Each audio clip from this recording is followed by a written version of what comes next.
Binigyang diin ng Malacanang na dumaan sa tamang proseso ang Comprehensive Agreement on the Bangsamoro bago ito lagdaan ng gobyerno ng Pilipinas at MILF nitong nakalipas na Marso 27. Iginiit ng Malacanang na hindi nito nilabag ang saligang batas. Ang buong ulat ihatid sa atin ni Rocky Ignacio mula sa Palasyo ng Malacanang live.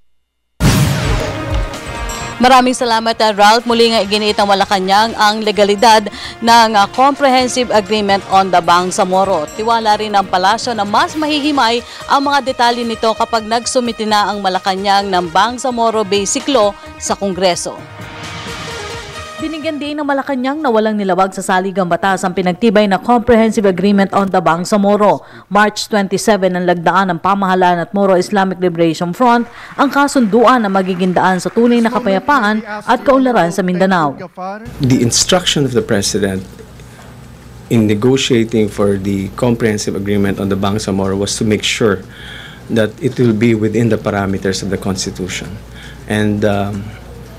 And we believe certainly that the CAB can withstand judicial scrutiny. Sinabi ito ng palasyo sa pahayag ni Senator Miriam Defensor Santiago na umano'y unconstitutional ang naturang CAB.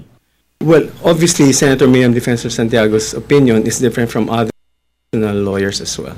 There are other constitutionalists which found the CAB as constitutional. Nauna nang sinabi ni Government Chief Negotiator Miriam Coronel Ferrer na ilalatag nila ang tinatadhana ng CAB sa mga mambabatas. Kasabay na rin ito ang panukalang Bangsamoro Basic Law bilang batayan sa pagbuo ng bagong political entity kapalit ng ARMM. Be that as it may, Chair E.F. Ferrer already mentioned that she would like to sit down with Senator Miriam Defensor Santiago. And as we will do with all the legislators, because certainly this bill, which is now in the process of being finalized, will be submitted to Congress for their legislation enactment. Dagdag pa ng kalihim, malayang matatalakay ng mga mambabatas ang probisyon ng kasunduan, pati na ang sinusulong na Bangsamoro Basic Law sa Kongreso.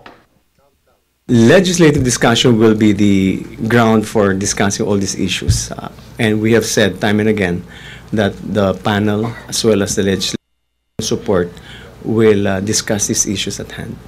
Sa kasalukuyan ay patuloy pa rin binabalangkas ang Transition Commission sa pamumuno ni MILF Peace Panel Chief Mohager Iqbal ang mungkahing Bangsamoro Basic Law. Isusumite kay Pangulong Aquino at kapag inaprubahan, dadalhin na ito sa Kongreso at sesertipikahan bilang urgent. Inaasahang makukumpleto ang implementasyon ng CAB hanggang sa taong 2016. Nauna na nga sinabi ni Pangulong Aquino na bigyan ng pagkakataon ng kapayapaan sa Mindanao. At yan po ating pag-uulat mula dito sa Malacanang sa tulong ng RTVM. Ako po si Rocky Ignacio para sa Telebisyon ng Bayan. Maraming salamat, Rocky Ignacio.